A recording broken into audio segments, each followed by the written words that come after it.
They said she died quickly. They said it was clean, precise.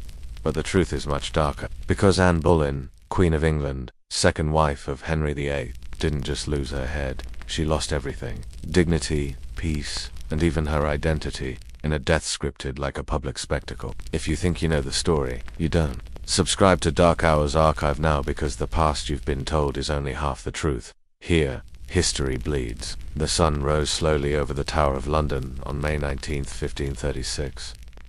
The sky was clear. Birds stirred over the Thames, and the cobblestones still held the cold breath of the night. But inside the tower, everything was still.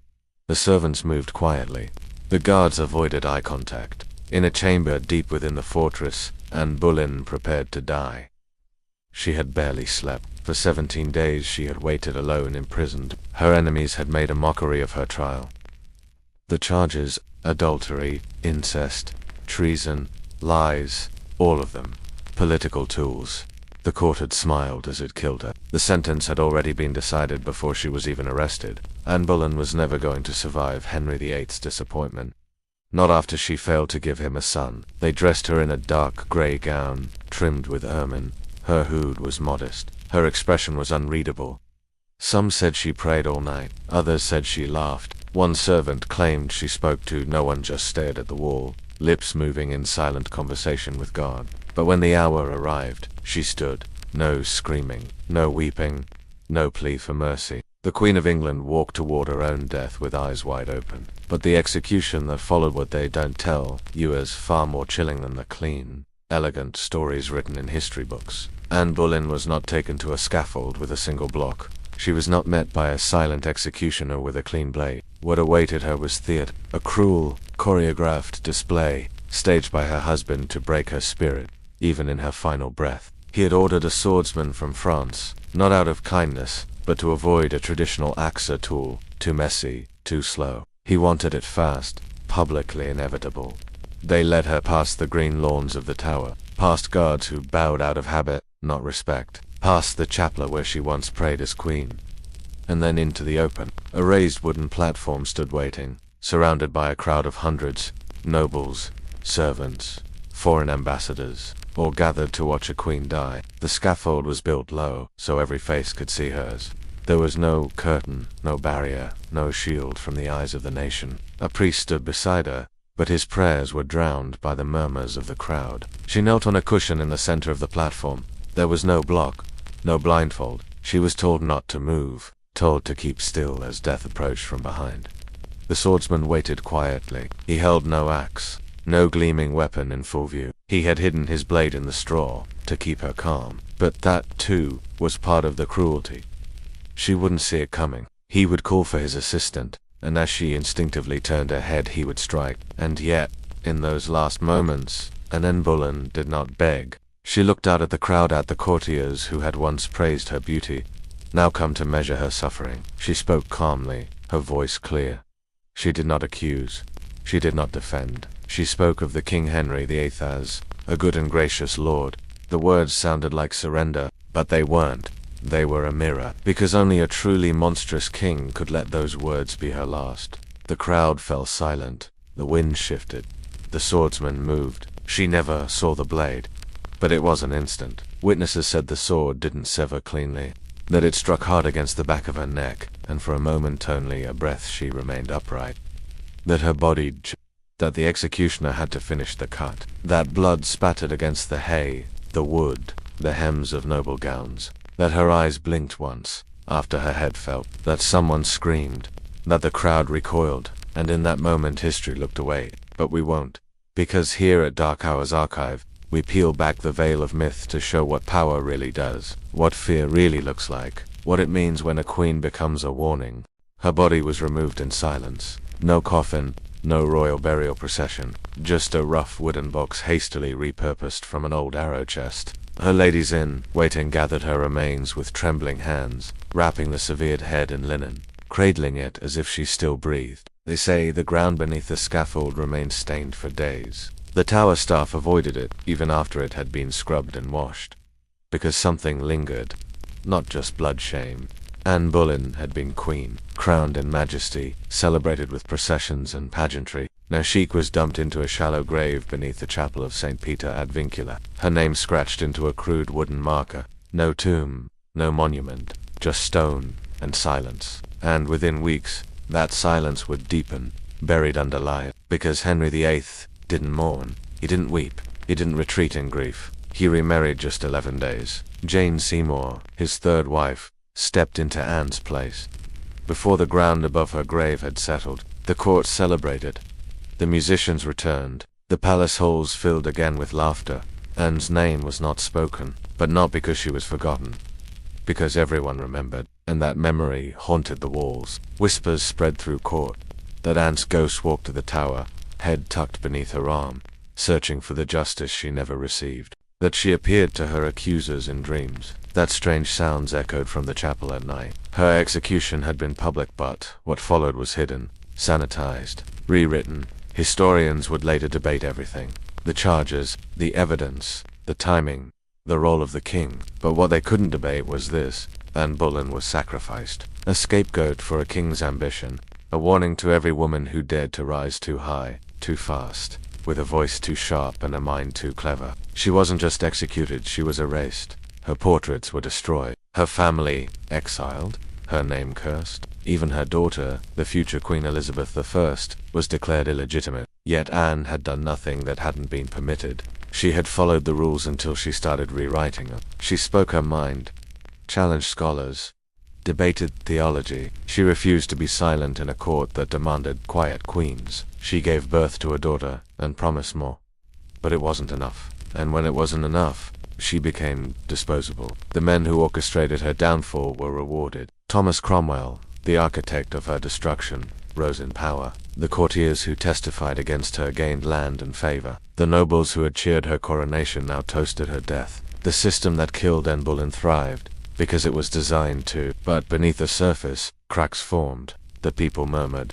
Some questioned the verdict. Others feared what it meant that the queen could be discarded, so that truth no longer mattered. That the king's favor was as fleeting as the seasons. And they were right to fear, because after the executions didn't stop. They continued. Nobles, clergy, artists, friends, even wives. Anne's fate opened a door, and through it poured a rain of terror that would stain the Tudor court for decades. Heads rolled, towers filled. The blade was kept sharp, because once a king kills a queen, no one is safe. Anne's execution became a template, a warning carved into history. But what made it truly horrifying wasn't just the blood, or the blade, or the betrayal. It was the precision, the way it was choreographed, engineered, performed. Henry VIII didn't just want an end. Her death had to be public, swift, unforgettable. He chose the French swordsman not for mercy but for spectacle. He wanted grace, silence, shock. A queen who had risen like fire put out with a whisper. But whispers linger, and so did she. Long after her body was buried, Anne Boleyn's presence never truly left the tower.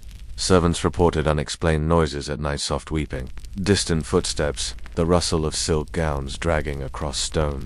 One guard swore he saw a pale figure gliding along the battlements, hands clasped, eyes vacant, mouth whispering words he couldn't understand. He never returned to that post again. But hauntings aren't always supernatural. Sometimes, a ghost is just the memory of injustice too great to forget. Because Anne's execution marked more than the death of a queen, it marked the death of trust. In the months following her beheading, fear spread like rot through the Tudor court. If Anne, the once untouchable queen, could be destroyed by whispers and forged confessions, then no one was safe. Every glance became a threat, every word a possible death sentence. Friends betrayed each other. Families collapsed under suspicion. Henry had proven what kind of king he truly was. And the horror, it worked. The court learned its lesson. They watched what they said. They bowed lower, spoke less. Anne's execution didn't just silence her, it silenced everyone. But even as her voice was erased, her influence echoed in strange and powerful ways. Her daughter, Elizabeth, grew up in the shadow of that blade, declared illegitimate, hidden from court, a child born of scandal, surrounded by whispers and warnings. And yet, she remembered her mother, not through stories those were forbidden, but through the fear that followed her. She grew cautious, calculating. She learned that to survive in a world that had murdered her mother, she could never fully trust anyone, that the crown could offer no protection, that love could be fatal. And so, When Elizabeth became queen decades later, she never married, never gave a man the power to destroy her. Some said she was cold, others said she was brilliant, but all of it traced back to a mother whose legacy lived not in stories, but in scars. But let's return to the day itself. The weather changed, that clouds covered the sun, that a cold wind swept through the crowd, that even the birds went silent. The executioner wiped his blade and stepped back. The priest continued to pray, but no one moved. For a moment, time stopped, because they hadn't just killed a queen. They had killed a woman who had dared to be more than what they allowed. Anne Boleyn was not meek. She was not quiet. She did not shrink. She questioned. She argued. She challenged men twice her age and rank. She wasn't supposed to rise as high as she did. And once she did, they made sure she'd fall even lower. They called her a witch. They said she had 6 fingers, that she'd bewitched the king, that her eyes could curse a man. All lies. Desperate lies. But the rumors stuck. Because powerful women have always been easier to destroy when made monstrous. Her intelligence became arrogance. Her charm became manipulation. Her beauty became a weapon. And so, they built her a scaffold instead of a statue. But you don't silence a woman like Anne Boleyn with a blade. You just make her louder. Today, her ghost lives not just in the tower's cold walls, but in every history book that dares to tell the truth. In every story that chooses fact over flattery. In every woman who refuses to be silent. Her voice survived the sword. Her legacy outlived the king who ordered her death. And that, perhaps, is the real horror for Henry. That the woman he tried to erase became immortal. The years that followed Anne Boleyn's execution were steeped in iron and ash. Henry VIII continued his reign with an ever-growing paranoia, as if he feared an S-ghost would rise from the ground and drag him into the grave beside her. He had gotten what he wanted.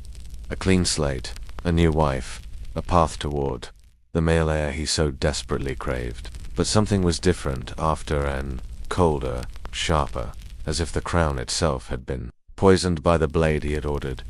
Those who remained in Henry's court never spoke her name, not in public, not even in private. It was as if an Anne Boleyn had become a curse and omen of how power could twist into cruelty. But her memory lingered in hidden ways, in quiet glances, in the trembling hands of those who had once dined with her, danced beside her, watched her rise and fall. They remembered the girl with the quick wit, the penetrating eyes, the bold laughter that used to echo through the palace corridors.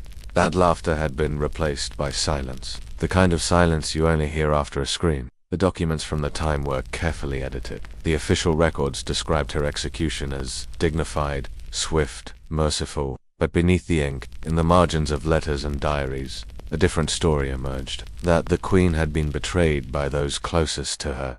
That her trial had been a sham. That Henry had already been courting Jane Seymour while Anne sat in prison. That her last words were a lie told with a trembling smile, a final act of grace offered to a man who showed her none. And yet, even in death, Anne Boleyn's presence remained impossible to ignore. The tower itself seemed to remember. Year after year, reports came in of sightings. A pale woman walking the grounds in the early morning mist. A figure kneeling at the spot where the scaffold once stood. One story tells of a guard who fainted after seeing a headless woman staring at him through the bars of the gatehouse. He was found the next morning, eyes wide open, mouth frozen in a scream. When questioned, he could only repeat one phrase: "She looked at me." Visitors to the towers still speak of her. Some claim to feel watched near the chapel where she lies buried. Others say the air grows colder without explanation. One tourist, decades ago, claimed to hear a woman softly humming a lullaby while alone near Traitor's Gate. When she turned, no one was there. But it's not the ghost that haunts us. It's the truth. The truth that Anne Boleyn was not killed because she sinned, but because she threatened a system built to silence women like her. She was too clever, too visible, too unwilling to become the docile figurehead the court expected. She was not just a queen, she was a force, and that terrified the men who surrounded her. So they did what terrified men have always done. They took her voice, they took her body, and they thought it would be enough. But Anne's story refuses to die, because her death was not a private affair. It was staged, performed, meant to send a message, and that message, intended to intimidate, has instead become a warning carved into history as bones. That the crown protects no one from cruelty, and that power, once challenged, will spill blood to survive.